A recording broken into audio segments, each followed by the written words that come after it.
After 15 years in sports media in Phoenix, I can confidently say this is the best setup the Arizona Cardinals have for sustained success. Arizona Cardinals 2.0 is officially here. Let's discuss.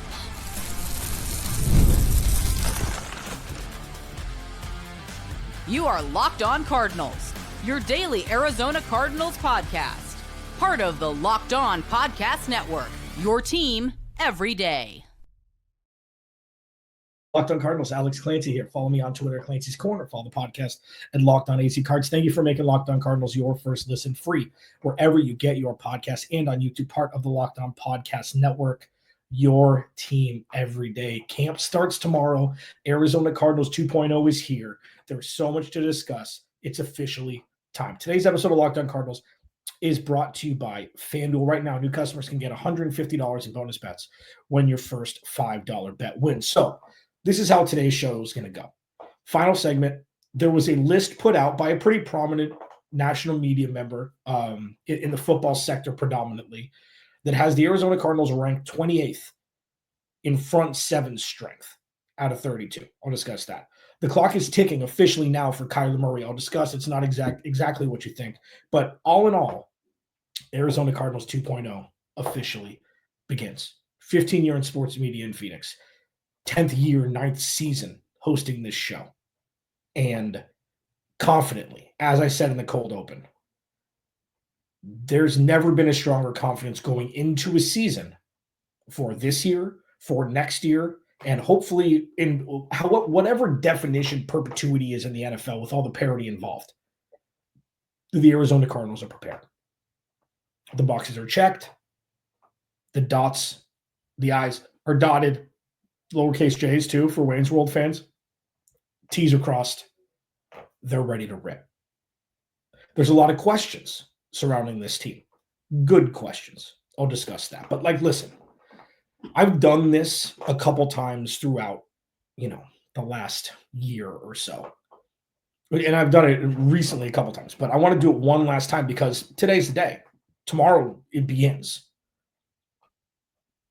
How far this organization has come since the end of the 2022 season, while not being fruitful in the win-loss column yet, has shown a generational shift in how this organization is run.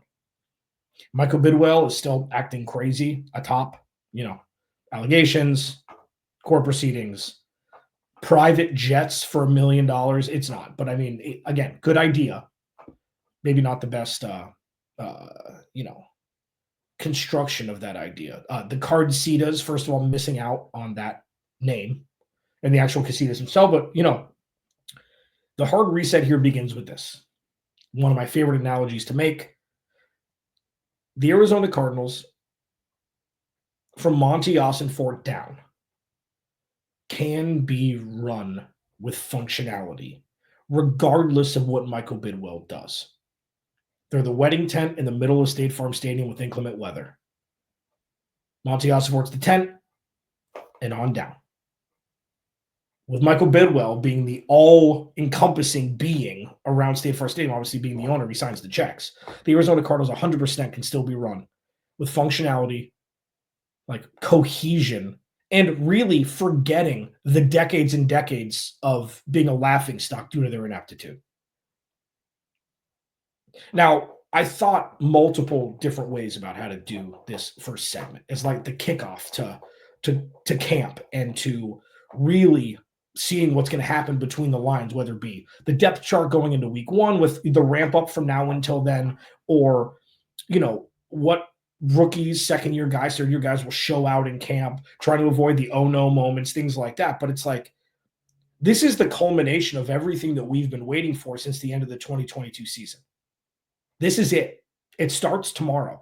And I know for some, they wanted it to be last year. The Cardinals showed flashes last year. There's some Kyler Murray, blah, blah, blah, blah, blah, back and forth. He's not the guy. He's the guy. He's not the guy. That's not the time for this. This is not the time for this now. Next segment is.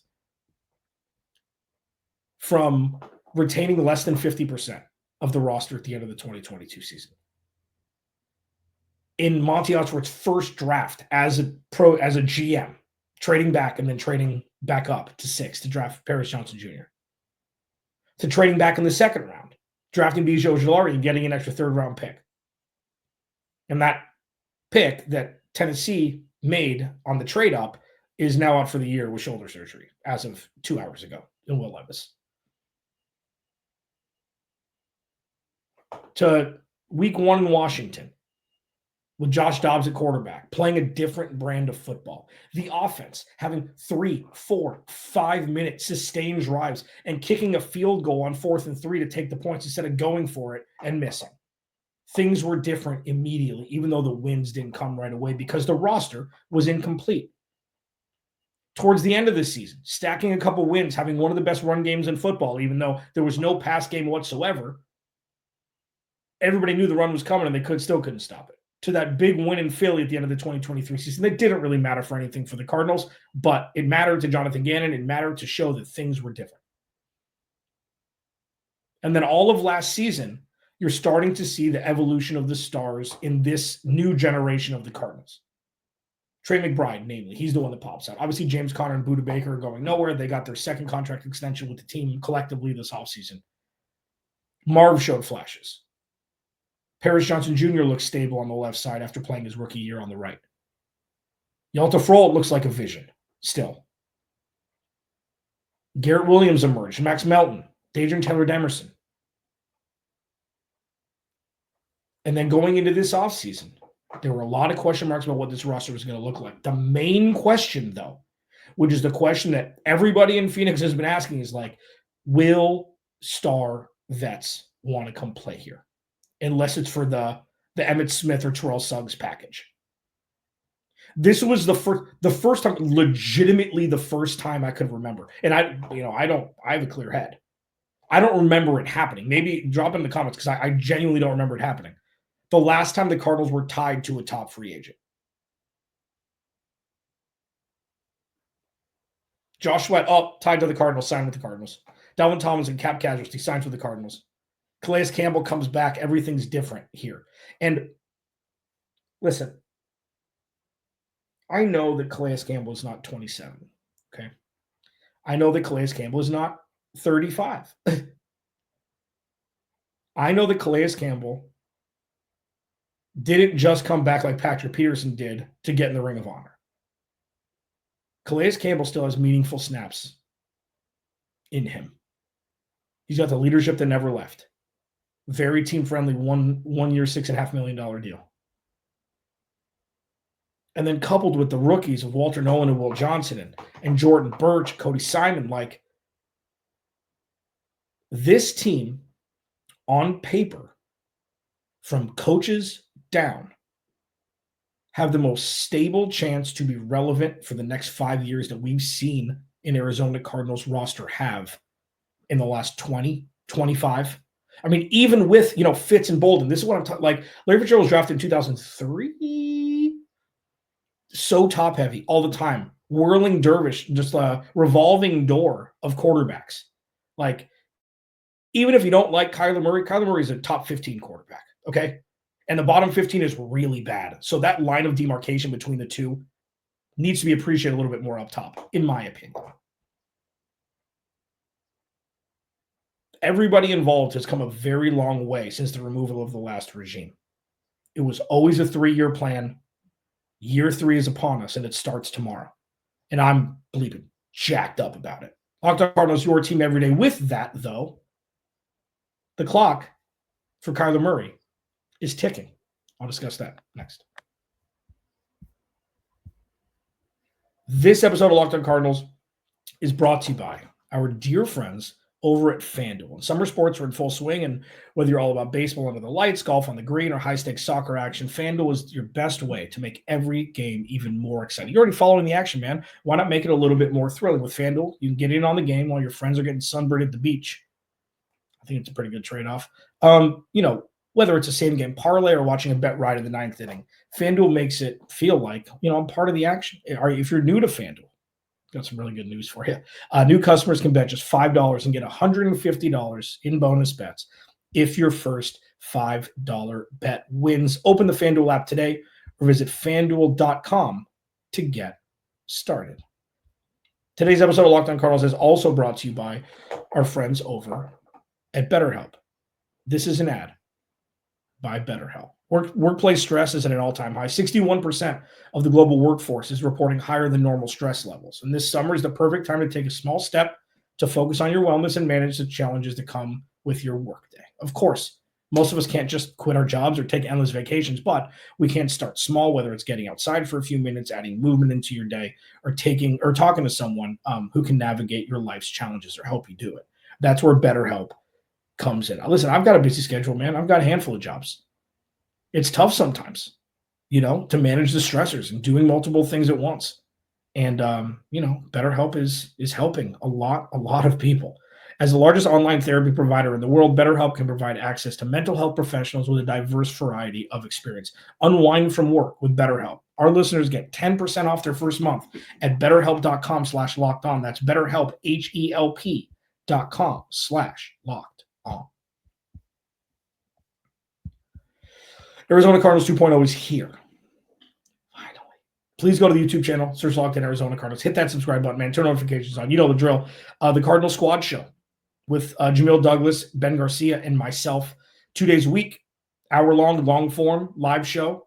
We're having a lot of fun doing it, and it's just in addition to what I do every day for you and yours, and yours, and yours, dogs, etc., and cats. I mean, I'm an equal opportunity pet owner person, for everydayers, that is, at least, But yeah, almost at 4K, man.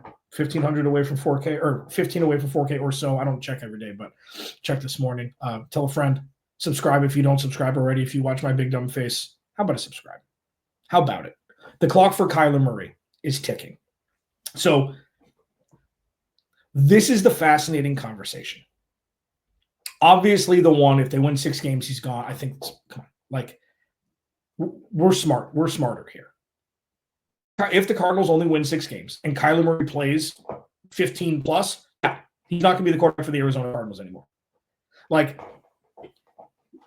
the clock is ticking on the other side, though, too. What does he mean?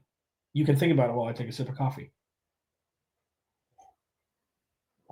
Was that dramatic enough for you? Say they win 13 games, 12 games, 13 games, win a playoff game. Does he get an extension this offseason? Is there a restructure and extension this offseason? People don't want to have that conversation. Because with a restructure and an extension comes more cap space up front. I mean, you can sign another big name dude on top of the cap space they already have. Just, we talk about things 6 months before they happen here. So, and then, that'll be a conversation when they start 6-1. It's like, okay, well, we're already having this conversation here, Locked On Cardinals. Every day is the smartest out there. But the other side, the clock is ticking. And it's not like, oh, your job is up, buddy. You better start producing or you're out. It's really so much more than just that. I think the cop-out way to say it is the clock is ticking to whatever's next. I think that's, kind of the dumbed-down version of it. But for me, and this is kind of a newer thought process of mine, especially when it comes to Kyler. It was really the last couple of years is like, this is just tied to wins. It's just tied to wins. That's it. Like, when you see around the league, guys like Joe Burrow who just throw for 40 yards every week, and the defense is so bad that they can't win games and they can't make the playoffs. They lose. I mean, Cincinnati loses a boatload of games early on every year, it seems, and then they're just kind of fighting back. Josh Allen, bonkers numbers every year, and he hasn't made a Super Bowl. And I know that it's different from what Josh Allen is doing than what Kyler Murray is doing. Come on. Like, I 100% get that. But this year, with how the roster is constructed, especially with the level up in defense, it's wins and losses. That's it. When it comes to Kyler Murray, if he's throwing 17 for 21 for 200 yards and a touchdown every week, and they win 12 games, sweet. What you need to see more from Kyler Murray, and why the clock is ticking in the whatever's going to happen next is going to happen next after the season, is like, and I think that's obvious. Like, I'm not making like this grandiose, oh man, my mind is blown. No. But the clock is ticking, meaning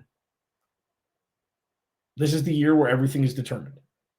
I just want to have people temper what that means for if he's coming back or not, what it's going to look like. And for me, and I think what it always is like, how many games do you win for this team and how many games do you lose? And I'm not saying a win-loss record. I'm saying how many games are you converting a 3rd and 8 to extend a drive and kick a field goal to win a game, or converting a 4th and 3 in the middle of the field. The other team has one timeout. If you get a first down, you win the game and you're in victory formation. How many of those are you winning? It's not the 10 special plays he'll have a year, oh my God, top 10 special plays. Because, that's just become a happenstance. It's commonplace. This year, it's how do you take the best roster of 1 to 22 starters that you've ever had at any level and go get double-digit wins and go win a playoff game. I don't think – because, listen, say they make the playoffs and they lose by 40, that's different than they make the playoffs and lose by a field goal, on the last snap because the last team that had the ball won the game kind of thing. Just if they don't win a playoff game, I'm not saying that's immediate. You got to move off from them. This is very difficult to maneuver around, man. This is very difficult to distinguish between, are the Cardinals going to be better off just going into the deep blue waters looking for a quarterback who's stable, or having a dude like Kyler Murray that'll win you some games and maybe the floor isn't as high as others? Lest we forget, and if you didn't watch last week, I think it was Friday last week, there are only 2 quarterbacks under the age of 37 who have a Super Bowl ring that are active starters. 2 out of 30, not counting Aaron Rodgers and Matthew Stafford. There's 30 left. 2 of them have a Super Bowl ring. 2 in 6, I think, have made Super Bowls. Winning a Super Bowl is hard. I know that comparing with Kyler Murray and making Super Bowls, it seems like, the Grand Canyon times a million between the two. I get that. But when you go into the beginning of Arizona Cardinals 2.0, organization in name only, until proven otherwise, it could be a lot worse than having Kyler Murray. And that's why I struggle with this. That's why, and I talk about struggling with things on this show. I don't pretend to have all the answers. But this is a situation where if the floor rises for Kyler Murray and the ceiling stays the same or maybe even drops down a little bit, if he's a lot more boring of a quarterback this year, sweet. If the floor raises, he's the Arizona Cardinals quarterback in 2026. I think that's pretty simple, because if the floor raises, they will win 10-plus games this year. There won't be a Carolina from last year. There won't be a Seattle on the road coming out of the bye week from last year. They will be the driving force that dictates games on both sides of the field, on both sides of the ball. This Cardinals team can 100% win 13 games next year. Everything's got to work pretty perfectly, but they've got the skill set, they've got the talent in the right positions, where if all of them are 95%, 95% of what their potential could be this year, they can win 13 games. I don't think it's crazy. I don't like it's all one-score games. There's so many one-score games in this league. And that's where your quarterback has to have more of a stable floor and go make those 1 or 2 plays in a game that either extends drives or allows them to salt it away and get into victory formation without letting the opposing team get the ball back, because they got 2 first downs when the opposing team had 2 timeouts in the 2-minute warning. That's the difference. That's the difference. The clock is ticking for Kyler Murray to figure out how to raise his floor, maximize his talent, while diminishing the drives that we've seen that makes this team look like a bottom 3 offense, when we all know that's not the case. Locked On Cardinals, your team every day. Pretty prominent national media member ranked NFL's front 7. Cardinals ranked 28th. Why that's exactly where they should be. I'll discuss it next. This episode of Locked On Cardinals is brought to you by another one of our friends in Rougiette. Guys, you probably heard of Viagra, Cialis, maybe you've even tried them, but if you're looking for something beyond the usual pill, it's time to meet Rougiette Ready. Rougiette Ready is a next-gen prescription treatment designed to amplify arousal in the brain and boost blood flow. Unlike the usual pills that can take hours, Rougiette's 3-in-1 formula dissolves under your tongue and kicks in fast, on average, in 15 minutes. And effects can last up to 36 hours, man, so you can stay confident and in control when the moment is right. I love that it's completely online. Rougier connects you with a board-certified doctor and ships your treatment discreetly to your door. Head to rougier.com/LockedOnNFL and use code LockedOnNFL to get 15% off today. That's RUGIET.com/LockedOnNFL and use promo code LockedOnNFL for 15% off. Individual results may vary with prescription treatment. Compounded drugs are permitted to be prescribed under federal law, but are not FDA approved and do not undergo FDA safety, effectiveness, or manufacturing review. Please visit the Rougier website for full safety information.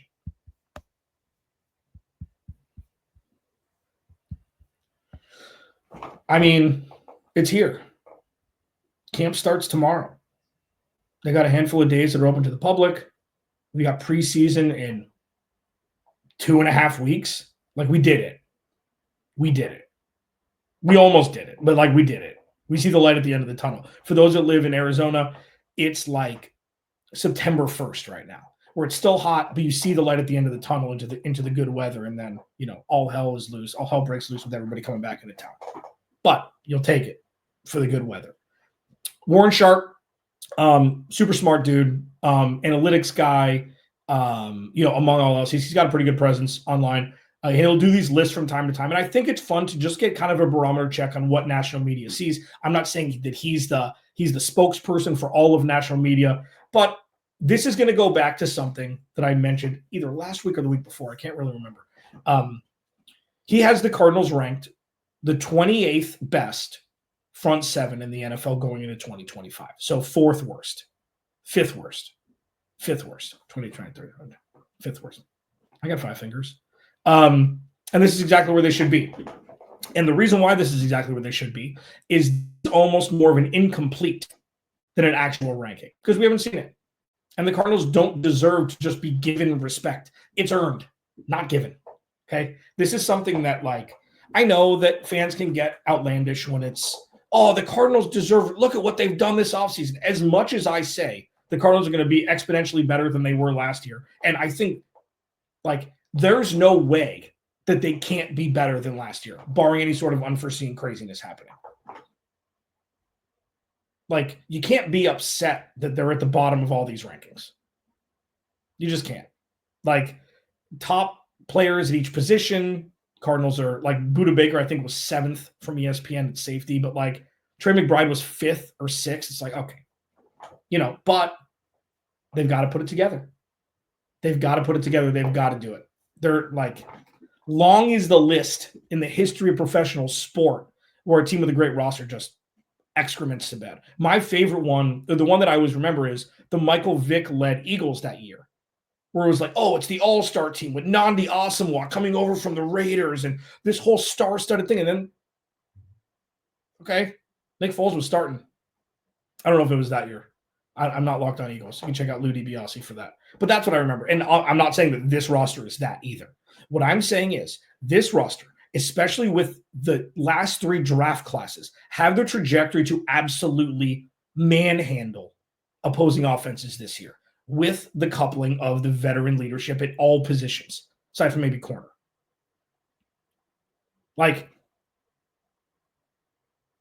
This roster is ready. The front seven is now only, until we see week 1 in New Orleans, a collection of talent that now wears the same uniform.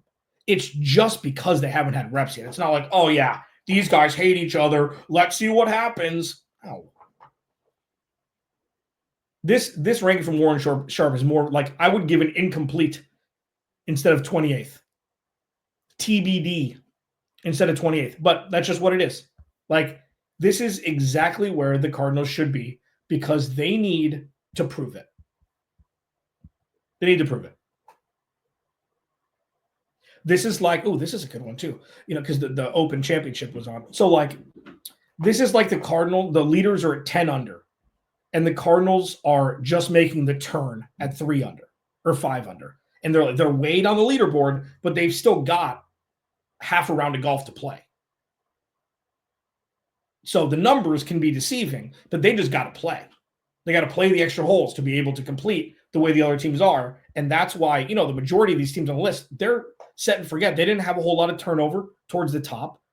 Maybe a piece added here and there, but it's the Cardinals had a complete overhaul of their defense for a second year in a row.